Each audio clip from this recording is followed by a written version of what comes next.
Welcome to the Screener College Basketball Podcast with your hosts, Mike Randall and Gus Kearns. Welcome back in, listeners, to the Screener College Basketball Podcast, where we're always talking everything college hoops. You could have been anywhere else in the dial, but you chose to be here with us, Mike and Gus, and we appreciate that. Mike, how's it going out there? You doing okay?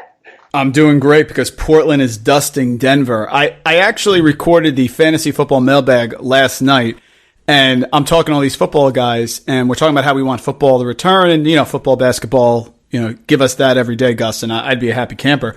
Sure. But I'm like, I love betting basketball, NBA over-unders, but, we do need some football. So we've branched out here. We're very excited about Daniel House on the Rockets because Westbrook isn't playing, but away we go. Yes, things are good. We like to call that opportunity abounds in the bubble. That's what we are saying when you have Daniel House on whatever team you might be drafting, and he is putting up numbers because whoever's playing for the Rockets is going to put up numbers if they're playing on the perimeter. And Gus, he's got 1 3. He needs 3 threes. You know what I mean, big guy? He needs 2 more because 2 more would be more than 2.5. I'm just saying. But go ahead. By the way, that's a very live number, I would say, especially if they're going to put up 53s as a team. Right. I think if he gets an open look, I think we're good there. 2.5. God. Okay, I'm sorry. Go ahead. You got the script. What am I doing? So the main reason that we're back here on the Screener College Basketball Podcast is to react to the draft deadline decisions of student athletes that are staying in school and then student athletes that are starting their professional career. And I guess we got spoiled with all this news. So, Mike, why don't we just jump into it? We'll start with the Big Ten. They got enormous news. Iowa gets the preseason player of the year. Ucla Garza is back for a senior run. And I think this just kind of solidifies them inside the top 10. Now, I was talking about this with our good friend from ACC Degenerates, Luke Neer, and he said that Iowa was sitting at a 10-1 number for winning the national championship. I'm excited that they're going to be good, but are you thinking about them as a national championship contender now that Garza's back, Mike? Oh, I love Garza coming back. I love all guys coming back. We've talked about this, and if people have family issues, that's a different story. I respect that. But Ucla Garza improved so much between his sophomore and his junior season, banging those threes like they're going out of style. Who are we to say that he can't take another leap next year? I put the article out on Reddit, okay? Put it out there. Cloverleaf Kearns is the name, by the way. Okay, this is really not copy. Very nice. Put that on Reddit. And I'm writing, I think Garza can really put people, you're an idiot. He's not even a first-round pick. Guys, what are you talking about? They said the same thing about Frank Mason. Ucla Garza is a great player. I understand that his game doesn't match up to the NBA. I get that. But like water finds a crack and talent finds a way to succeed. The kid has a phenomenal work ethic. He improved so much. How do you know he's not going to come back with more moves? How do you know he's not going to come back with better spring or whatever? Love Ucla Garza. I'm glad he's coming out. And Iowa, as much as Fran, baby, we joke with Franny McCaffrey, they got themselves a squad. They sure do. The pieces that they have surrounding him seem like there's enough. Louise Camp. He averaged over 20 points a game during a 7-game stretch during the end of the season. And they have this little New York City point guard, Joe Toussaint, who really is a change of speed type I love Joe point guard. Toussaint. Absolute muskrat love. I love Joe Toussaint. Yes, absolutely. So he brings like a different variety of style of play. I know they like to push it and they're really focused offensively, but he even brings a different dynamic to what their team construct and culture already is. And you mentioned the fistful of moves that Garza has, and he has some basketball DNA in his family bloodlines. So it's not like he doesn't know how to play the game. He gets buckets. He's probably going to improve and maybe have 2 fistfuls of moves after this summer work and the extended time that he's had to work on this. And you mentioned his work ethic. It's not like he's going to come in and be like, yeah, okay, I was an All-America last year. I'll just do the same thing. He's going to have a little variety to the game. And I think the biggest knock on him, Mike, it's just the overall athleticism and what is the ceiling for him as an NBA athlete. Not as a shot maker, not as a player. And if you're going to look at like maybe somebody that has a similar model, I think you just have to look at George Niang. Nobody went bananas for George Niang's athleticism, but guess what? He's an undersized power forward. He can play, he can shoot, he can dribble, he can make great decisions on the offensive end, and he can cover enough that he finds the floor for the Utah Jazz. So I think you're right. I think if maybe we can just accept him for what he is, a limited athletic but great basketball player, then you're looking at something. Yeah, and listen, by the way, I think it was Connor McCaffrey who put out on Twitter, and I had a gut feeling because McCaffrey's a little bit like this. Before Garza announced, he put out like, just please respect his decision. It was so, because here's my thing. If Garza was going pro, would McCaffrey have put that out? Right. You know what I mean? Like, it was almost forced. So there was a little birdie in my head that said, I think McCaffrey's doing McCaffrey-like things. People don't like Iowa nationally, Gus. They like Garza. Garza's good because they got a bunch of I'm good because my mom says I'm good guys, right? CJ Frederick, Wieskamp, Connor McCaffrey. We get it. Jordan Bohannon, I think, is back. So that's the deal. They're good. They're going to put up points in a hurry. Got to play some defense. But if you have Garza, he's the best player on the floor in every game next year. I mean, certainly he's a guy, right? Preseason player of the year. Really excited. I think that makes sense. I think that makes there's no other way to talk about them. I think the biggest question mark with them, as always, is going to be on the defensive end. If you take a look at their defensive metrics, they are never near the framework that you need to make a Final Four or to make a national championship run. Are they going to be efficient enough on the defensive end as a team to make up and at least close the gap, because they're going to be very gifted. They're going to be a top 10 Ken Pom offensive efficiency team. We know that going in. Can they defend enough, and especially can they defend enough in the last 3 minutes of a game? Yeah, that's going to be the key. But sure, they're loaded. They're going to be they're a top 10 team, and no doubt next year coming back, maybe even higher preseason. Some places have them higher. You're correct. Another Big Ten team that got enormous news is Illinois, and they get into everybody's top 25. They have Ayo Dosunmu coming back, Kofi Cockburn coming back as well. So you have your point guard, late game shot maker in Ayo coming back, and then you have your monster in the middle, Kofi Cockburn returning, who's a defensive presence as a rim protector and a defensive rebounder and a rim runner. So you have two huge pieces that come back that declared for the draft, brought their names back. So I think Illinois fans really have to be excited, and you have to put them. If Iowa is, let's say, the top spot in the Big Ten, I mean, I know you have Wisconsin there as well, but I think Illinois, with those two guys coming back, has to be in that conversation as well. Yeah, Underwood's got something going there. Coburn coming back is enormous. We all saw what happened with Ayo with Michigan State when he went down at the end trying to drive there. We thought the season was over. He actually recovered. Illinois was a great team that we could have got a future on entering the NCAA tournament to win. Absolutely could have got a 5-6 seed somewhere in there. They absolutely could have had a really nice number. Strong team coming back. Trent Frazier, Bashanas-Vili, bless you, Coburn, Dosunmu, all those guys. Really good team. Nice players coming in. Very excited about Illinois. Boy, Illinois and Iowa, we are off and running here in the Big Ten. Listen, and then you want to throw in just the coaching that exists at Illinois, too, with Underwood and the way that he redesigned his offensive outlook and game plan because of the talents of Ayo and Kofi Cockburn and the rest of the talent that he had on the perimeter. He changed his whole system and went to, a ball screen action one, and he still has some, elements of the defensive pack line. So they're going to be sound defensively. You can see that he's a little bit more mobile and malleable on the offensive end as a head coach.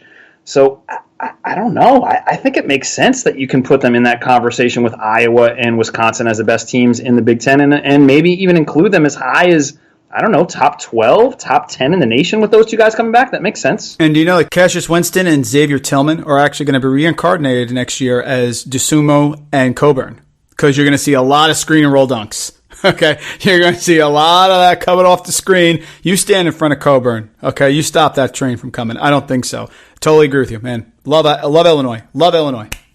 I think the parallel there is really interesting, Mike, that you brought up. But add a couple inches on Ayo and add a couple of pounds and inches on Kofi, and that makes that that makes that offensive situation even a little bit more scary and a little bit more NBA-ish. Let's go over to the Pac-12. UCLA gets your guy, Chris Smith, back with a ton of talent surrounding, Coach Cronin. So, Mike, were you thinking that Chris Smith was out and done, or are you surprised that he came back? And what about the surrounding cast around him with Huzang and Tiger Campbell? UCLA had it rolling at the end of the season and looked like one of the best teams, if not the best team inside the Pac-12, and a team you would not want to play in the tournament if that happened. So they had things rolling and actually started to figure things out on the offensive and defensive end. How big of an impact is Chris Smith coming back along with all those returning starters?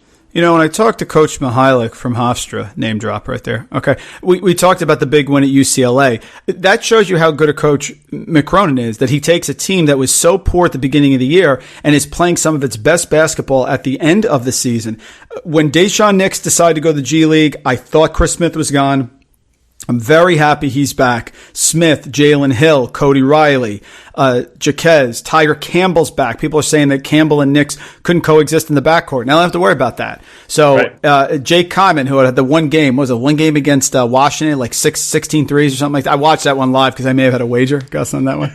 Jake Kyman. Take out May. Yeah, right, exactly. But yeah, no, I love the UCLA. I think they have to be in the top 25. I absolutely think they have to be in the top 25, maybe even the top 20, because Mick can coach. They're going to play defense. They have veterans back, and Smith is the go-to player. I love him coming back. I think it's great. They lose Nix, they lose Prince Ali, and Olasinski, who really didn't do a ton. But yes, UCLA loaded and balanced, and I believe in the coach. You know me, the tiebreaker, I'm going to go with the guy who knows how to do it, Arkansas.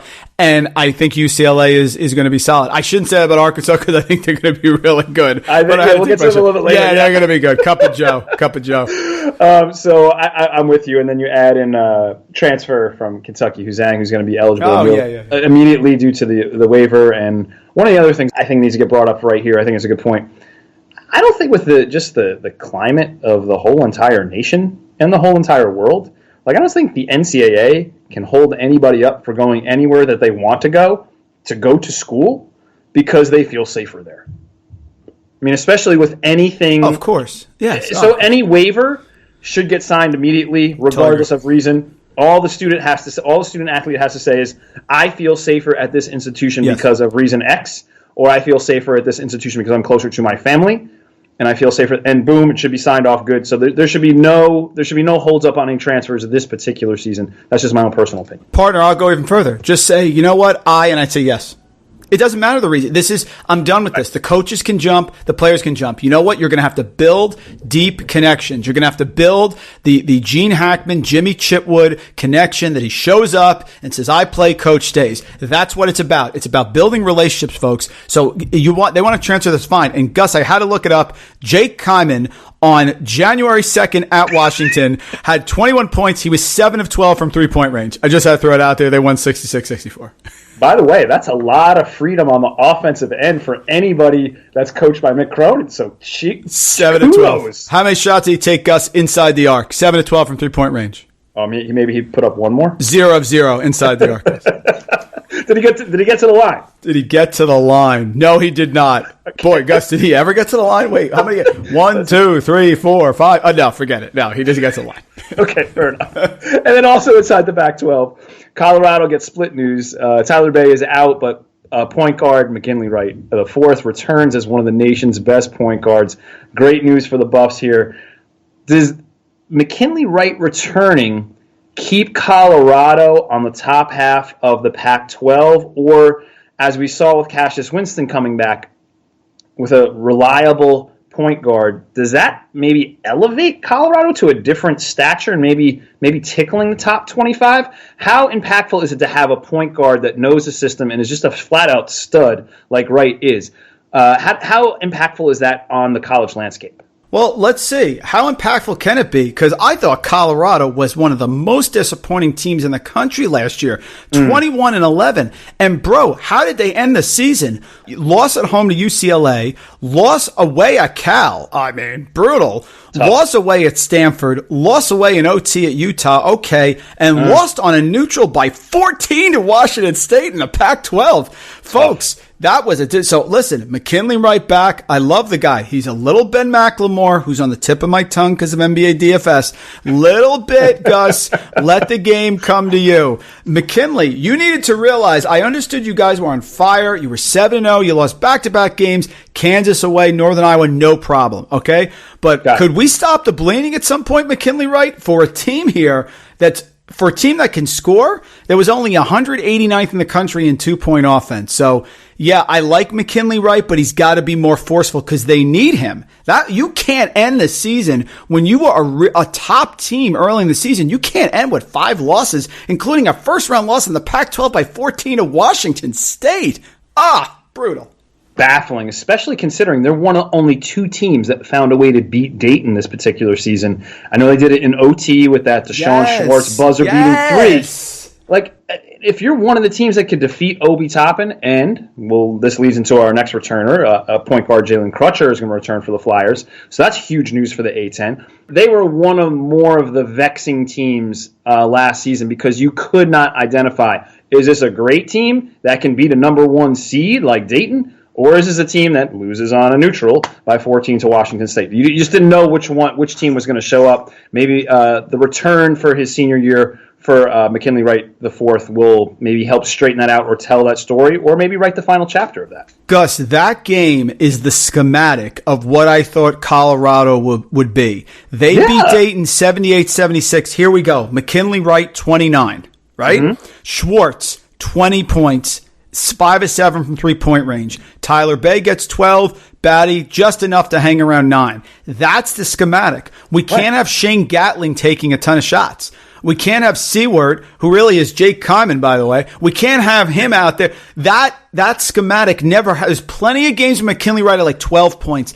That can't happen, Gus. This is in high school with me and you. I can't be scoring. That's not my thing. If I'm taking shots, there is a problem, right? McKinley, shoot! Since we mentioned the Flyers, going to be one of the number 1 seeds if March happened this past season. A couple of the other teams that were in line for number 1 seeds also got good news during the draft deadline. Gonzaga gets to bring back Corey Kispert and Joel Ayayi. Loaded. But on the flip side, Philip Petrusev decides to go pro overseas. I have a thought on this in a second. So, Mike, good news, bad news, mixed bag. What do you think for Gonzaga with their news about Kispert and Ayayi? Yeah, Kispert and Ayayi, and I get on Kispert, I know, but he's a very heady player. He's smart. He can certainly shoot it. We know that. That's the type of guy who helps you win a national title. That's what I just thought that he was too overrated for his role. But Ayayi, I love him. He was my favorite Zag. And I would have put Petrusev as a first-team All-American last year, Gus. I thought he was going to absolutely be a breakout star. Love the guy. I know why Petrusev's going. I get it. I would do the same exact thing right now. You go back to your country. I have no problem with that. The Zags are loaded. They're absolutely loaded. They're going to be fantastic.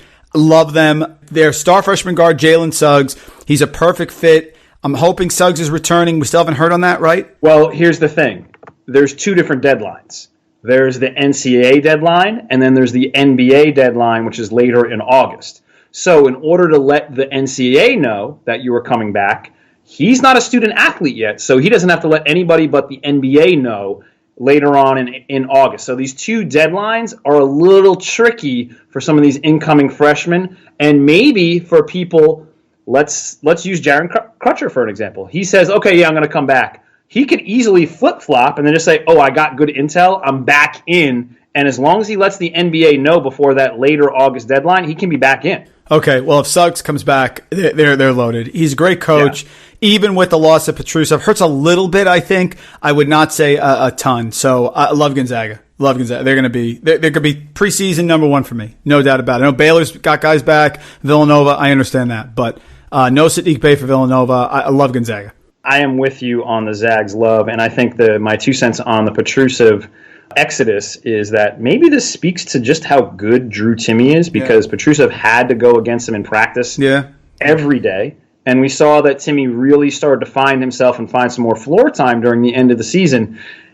Maybe this is like Petrusev just admitting he might actually be better than I am. And if that gets exposed next season, then maybe my futures overseas or in the NBA would be exposed in a harmful way for my professional career. So why don't I just get my professional career started already overseas and then see if I can make it back if you would like to come back. Who knows? But I think it's more of a comment on maybe how talented Drew Timme is and maybe how underrated he might be. And maybe he might be the next guy that explodes and goes for 17 points a game and is in the running for a conference player of the year, just like Petrusev was this past season. You would think I would rip on Drew Timme. I'm not, because I'm not going to doubt you anymore. I'm not going to doubt you. After seeing Petrusev, I tossed you to softball. I'm not doing it. I'm done. Right. I'm done. I'm sure Drew Timmy's going to be very solid. So I'm done. It's fine. I think you're underselling him to be very solid. I think it's going to be great. I'm sure.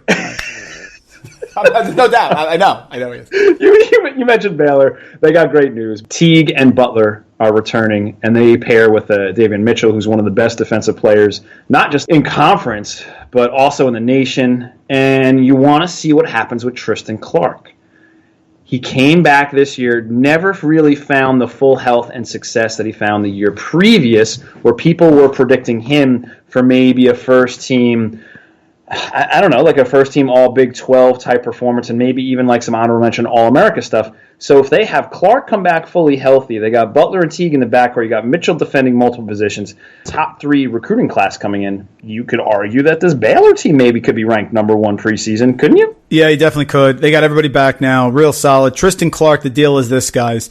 Played 30 games as a freshman, 6.8 points, 4.5 rebounds, got a block, half a steal, a lot of potential. Comes out, plays 14 games in 2018-2019, 14.6 points, 6.3 rebounds, 1.6 assists, 2.5 blocks. Yep. The guy is 6'10", 245, and then last year really cut short with the injury. If you get legit Tristan Clark, this team, the sky's the limit. Scott Drew, one of the most underrated coaches in college basketball, the job he's done in Baylor, definitely deserves a national title, deserves a Final Four, all that stuff. They lost Gillespie, they lost Bandu, Butler, Maceo Teague, capital C, of course, Davion Mitchell, Vital, Tristan Clark, all those guys, they're all back. Flo Thamba, if you're into that, it's fine. Love Baylor, Scott Drew. This is all good news. It's very hard, Gus, when players announce they're returning for us not to like the team. I mean, what player would be going, like, I'll get out of here. He's got to go now. Very few. But you bring back Jared Butler, you're bringing back a first-team All-American type of player. I think you're correct there. I think if you're going to construct your preseason first-team All-America team, I think you'd be remiss if you didn't have Jared Butler on the short list, especially with the year he had last year, the success that he had inside the system. And you know that Baylor team is going to defend. So if they're going to bring back offensive pieces, like you just mentioned, they're going to be dang good again. Yep. Let's go to the SEC. Tennessee is going to return Yves Pons, and he's going to go right next to Josh Fulkerson, one of my favorite players. And that's kind of scary to the rest of the SEC. So I know that maybe he's not like a first-round-ish type pick, and he wasn't, he's not going to be a lottery guy, but I think Pons coming back does a couple of things for Tennessee. Number one, I think it really firms up them on the defensive end and gives them a play stopper that can guard multiple positions and even defend a little bit at the rim for his size. And I think that takes Fulkerson out of that role and then puts him at a less stressful role so he can then go ahead and go to work on the offensive end. And I think if Tennessee can get some solid backcourt play, I think that they're kind of scary to the rest of the SEC. Mike, where are you at with the Vols? The Vols are one of the few teams that can go toe-to-toe with Kentucky.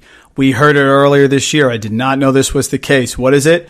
Pearl beats Barnes, Calipari beats Pearl, and Barnes beats Calipari, right? I think I got that right. If I didn't, I'm sorry. I think you got it right, yeah. All right. They are long. This is positionless basketball. Barnes has done a great job in Tennessee. They got Fulkerson, who's real excited about a high-energy guy. Vescovi, he was thrown into the spotlight there when Turner got injured maybe a little too early, but he grew.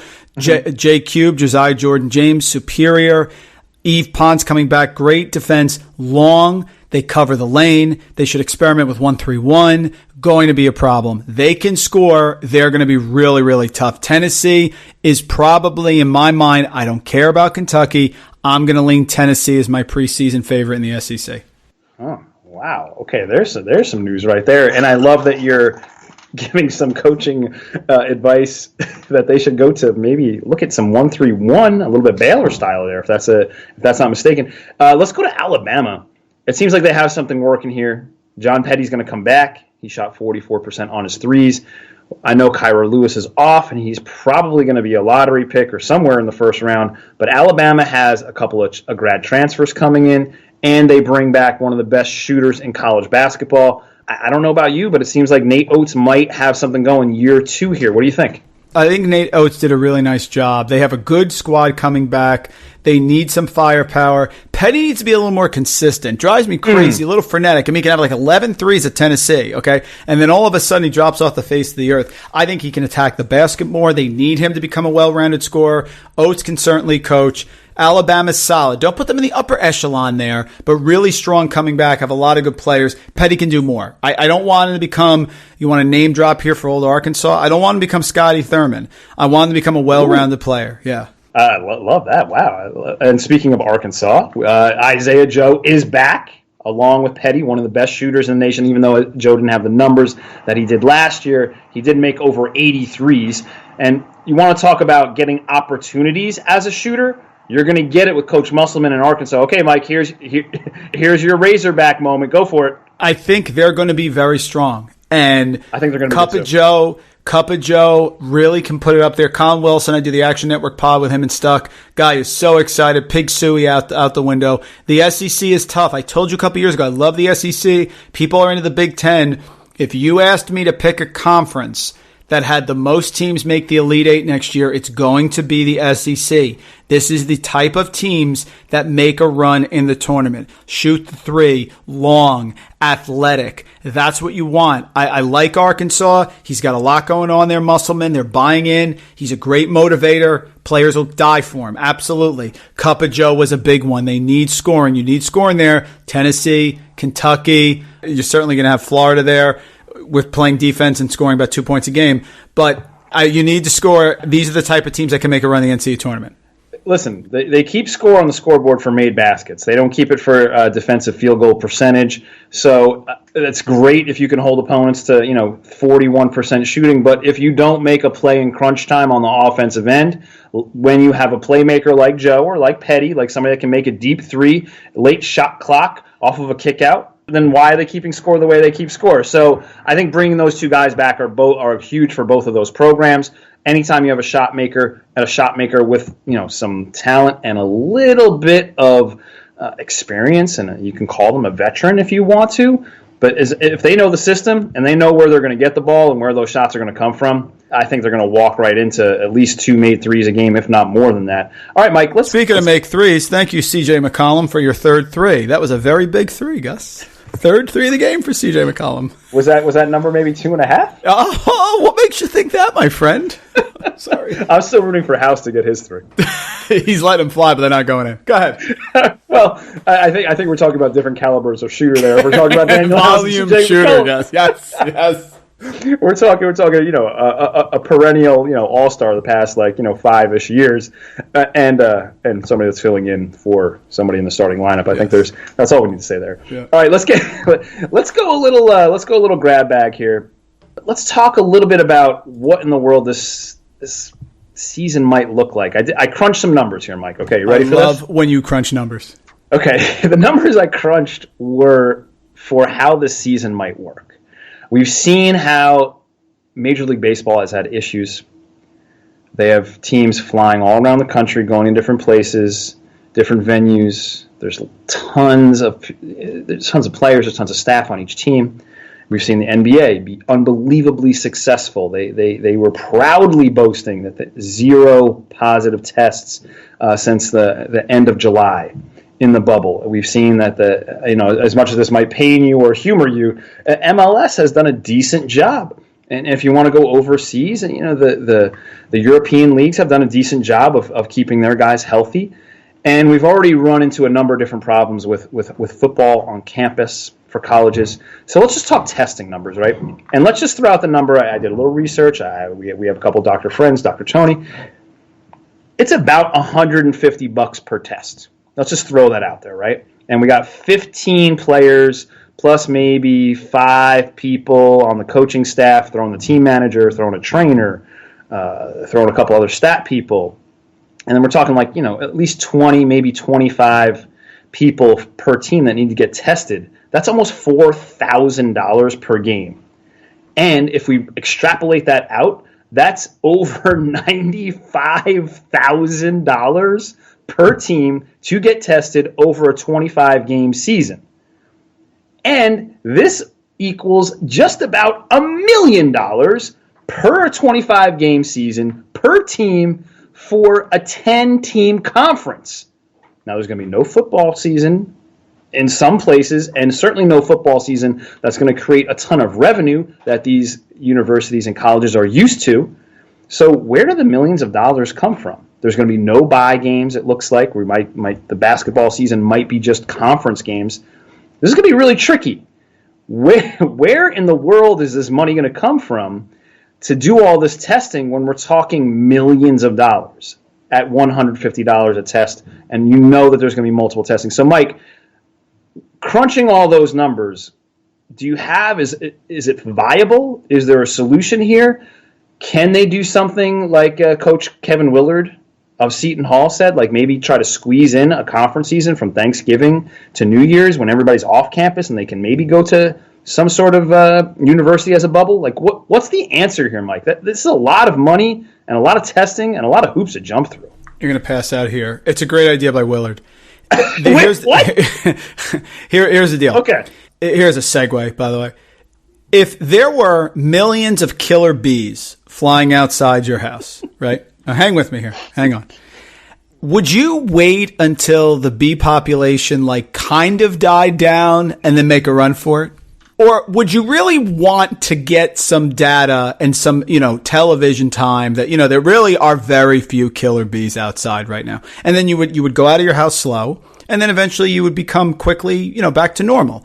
We can't mess this up. We can't have the kids go back and then shut down. It's a killer monetarily. It's a killer mentally. Keep them out. And this goes for schools also. Keep them out until you know with pretty good certainty that we're probably fine.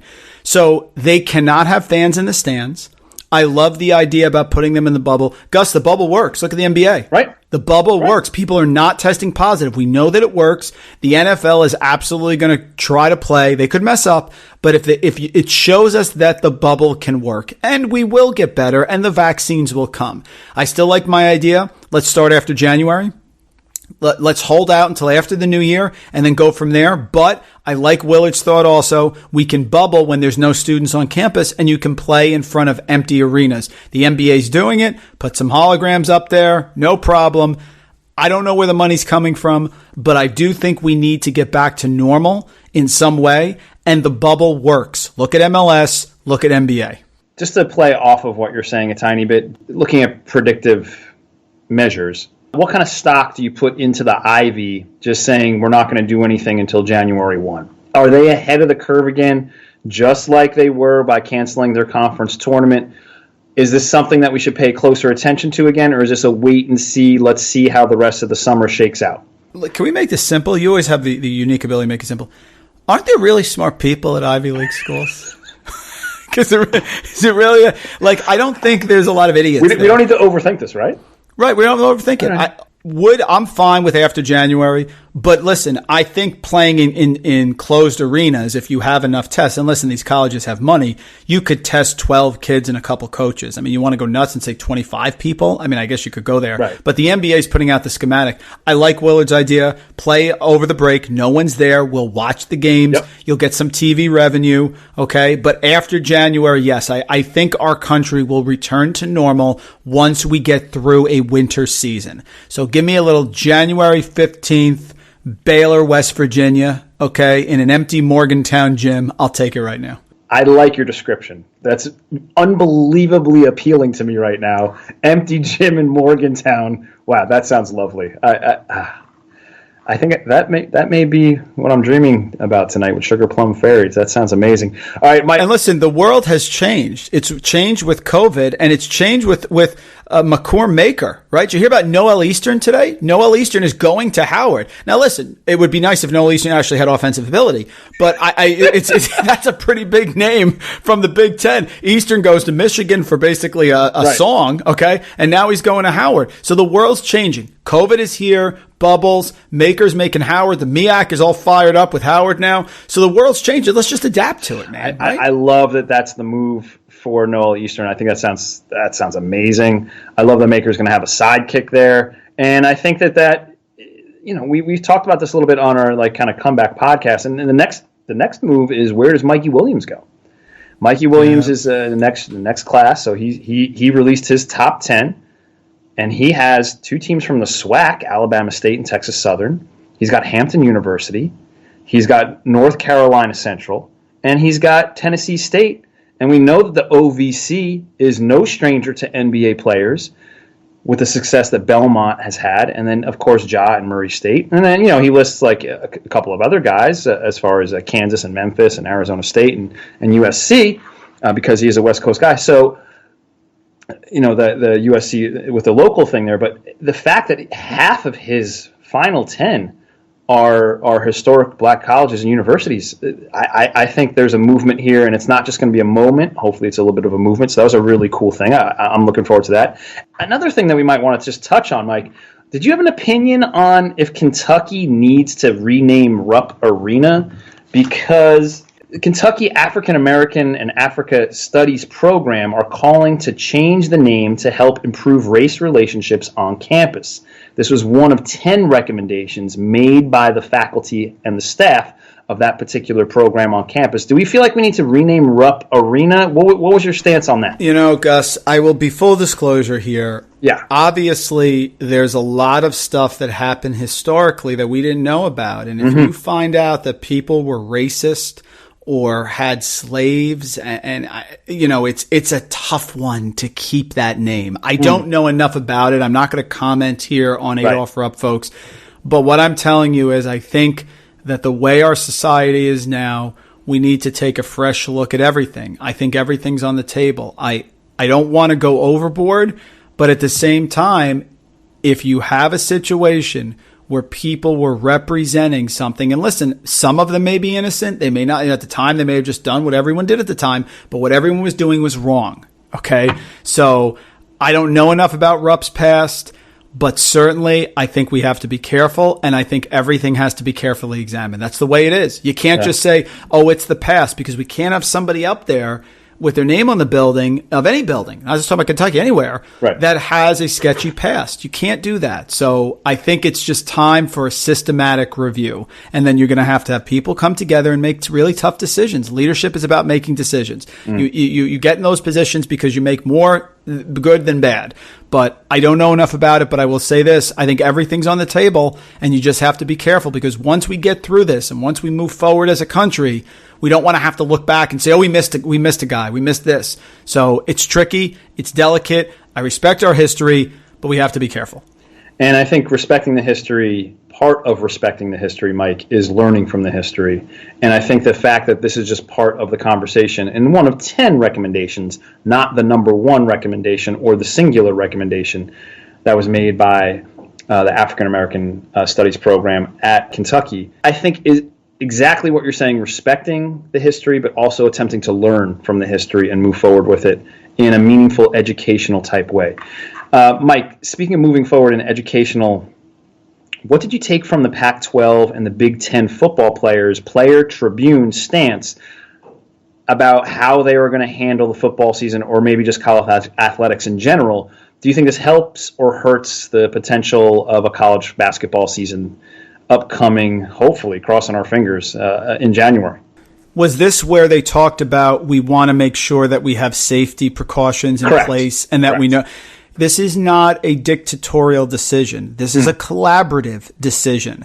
Just like when you talk about schools, everyone said, well, the kids have to be safe. Yeah, there's teachers in that school, guys. They have to be safe too, okay? Let's not just say, it's about the kids and the teachers, everyone. The players need to be involved in this. They have to buy in. They have to feel good about it. The one thing I saw, Gus, the NFL, and I think the NFL is doing a lot of stuff right.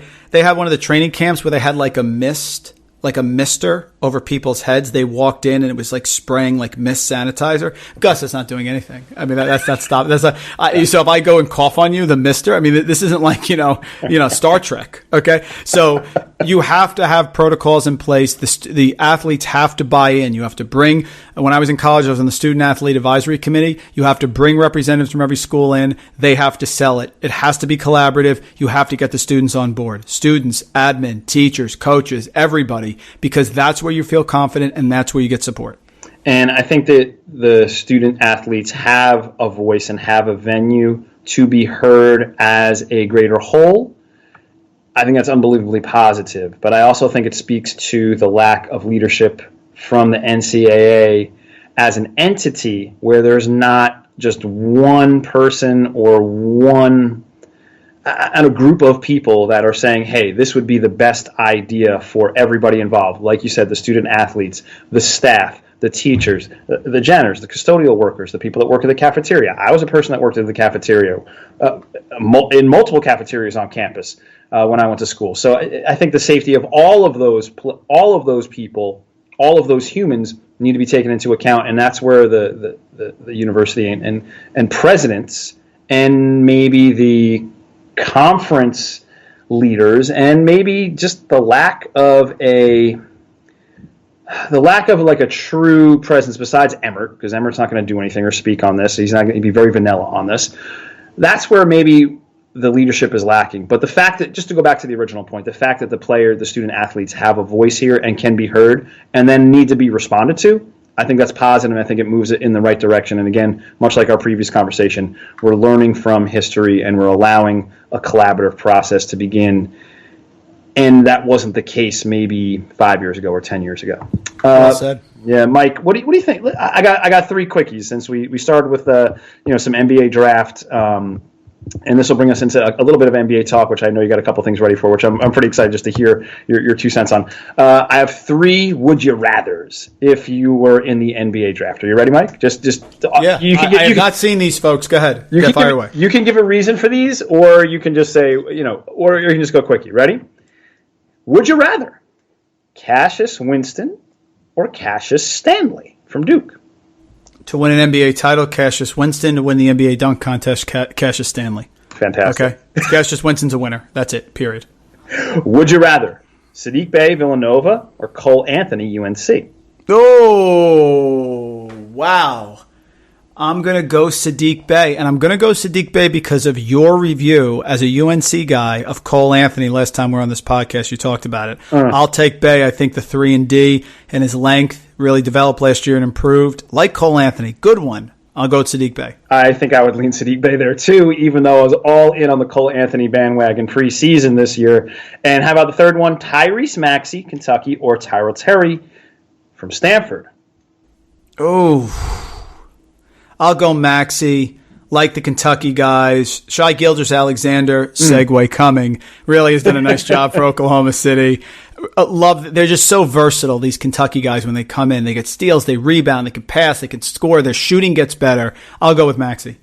I think I'll go the other way. I'll go Terry. I think Terry, you mentioned, is a supreme shot maker and decision maker on the offensive end. I know he's a little bit undersized, a little bit smaller than Maxey. But if we're going to take a look at Trae Young as a undersized shot maker, I think I'm not comparing Terry to Young, but I'm saying he could have a similar type impact where he can a couple threes and run your offense for you for at least 25 minutes a game. I like Terry. I think he might be an underrated first-round pick. All right, Mike, what do you got?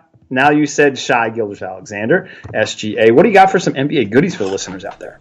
Michael Porter Jr., and I may have played him in DFS the first time.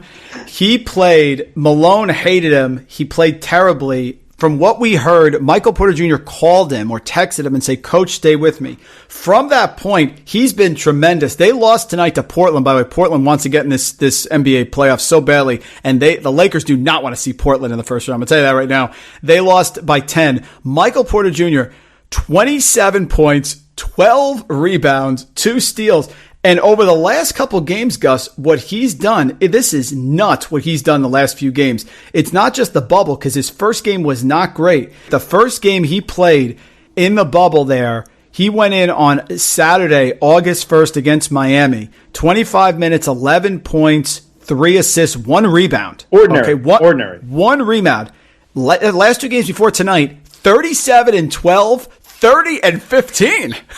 I mean, Michael Porter Jr. has been absolutely unbelievable. Love the Dallas Mavericks players, Gus. Doncic, Porzingis have been tremendous. They just fall apart like a house of cards in the fourth quarter.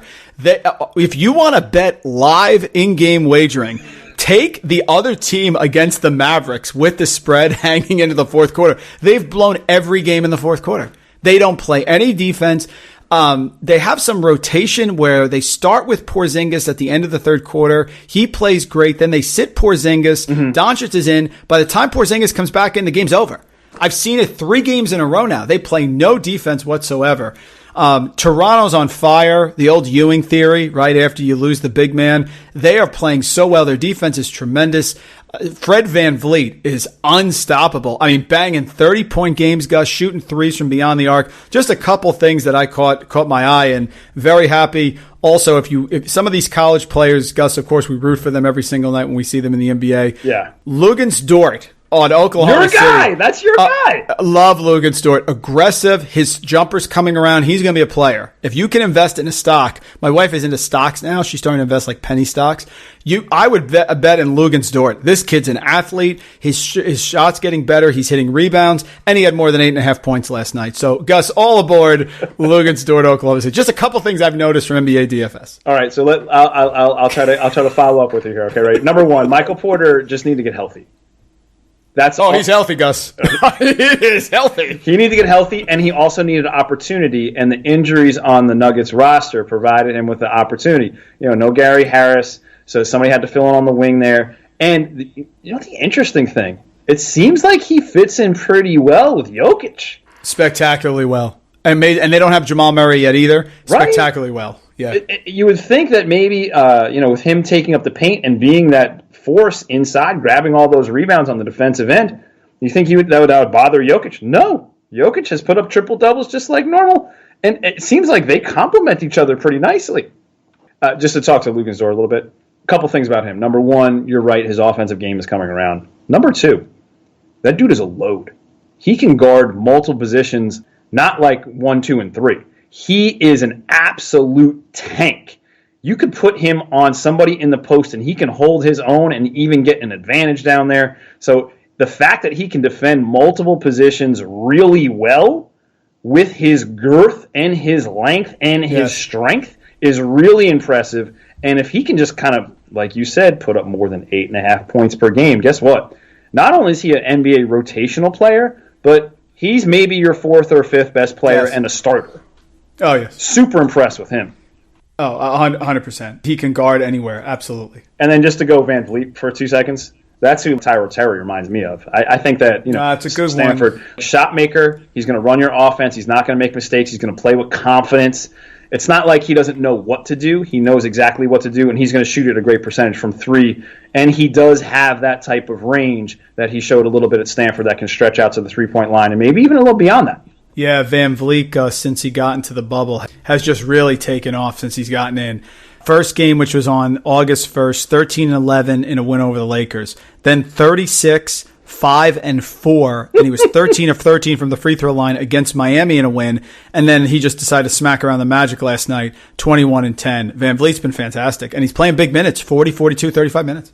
And the great thing is that similarly to the Jokic and Porter matchup, where you think like maybe not that Porter's like a true big, but over 6'10" guys that are going to be in the lane and take up space in the paint, you would think that playing 2 smaller guards with Lowry and VanVleet would be a disadvantage on the defensive end. And like you said, no, it's not, because they are defending the heck out of people on the defensive end in the bubble, the Raptors are, and translating those defensive stops into wins. You just want to see if when they run into a longer backcourt, like you mentioned with the Thunder, with a Shai Gilgeous-Alexander, and maybe a Dort, and maybe somebody else that's a little bit longer back there, is that going to give them Lowry and VanVleet trouble, or is that just going to further enhance their gifts and the things that they're doing really well inside the bubble? So I think that's the one thing to pay attention to for the Raptors. Yeah, I agree with everything. All right, Mike, anything else for the listeners out there? No, love it, man. All is good, getting back, playing a little ball. Listen, I had a big 8-4. I'm up 3.5 units. Give me Daniel House. I need 2 threes in the second half, by the way. James Harden, can you stop scoring, please? Give me House 2 threes. Will be 9-4. Big night over here. Yeah, just give me something. He's got to can one more 3. Just I need 2. I need 2 more. I need 2 more. Okay. Yeah, he's only 1 of 4. Let it fly. All right. So just to go a little personal here, we went on vacation up in Maine. That's why we were off for the pod for a little while. I'll just give my calamity of miscues here. So we're up in Maine. There's a great white shark attack.